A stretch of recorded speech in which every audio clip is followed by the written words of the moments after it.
ইন্না লিল্লাহি ওয়া ইন্না ইলাইহি রাজিউন। হোসেনপুর মিয়াজি বাড়ির একজন সম্মানিত ব্যক্তি, আমাদের সবার প্রিয় জনাব আব্দুল হক সাহেব আমাদের মাঝ থেকে বিদায় নিয়েছেন।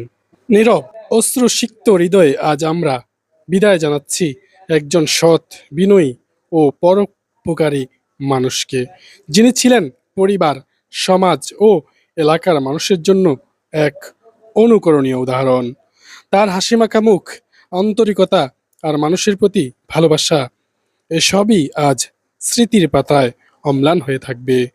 তিনি চলে গেছেন, কিন্তু রেখে গেছেন অসংখ্য ভালোবাসা, দোয়া আর সম্মানের চিহ্ন।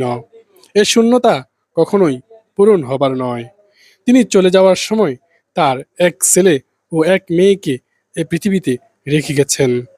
আল্লাহ তাআলার কাছে দোয়া করি, হে আল্লাহ, তার সকল ভুল ত্রুটি ক্ষমা করে দিন এবং তাকে জান্নাতুল ফিরদাউস দান করুন, আর শোক সন্তপ্ত পরিবারকে ধৈর্য ধারণ করা তৌফিক দিন।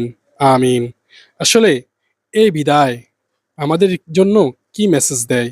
আমরা সবাই এই মেসেজ, এই বিদায় থেকে পাই যে আমরাও এই খাটিয়ার মধ্যে একদিন শুয়ে যাব, আমাদেরও একদিন বিদায় হবে।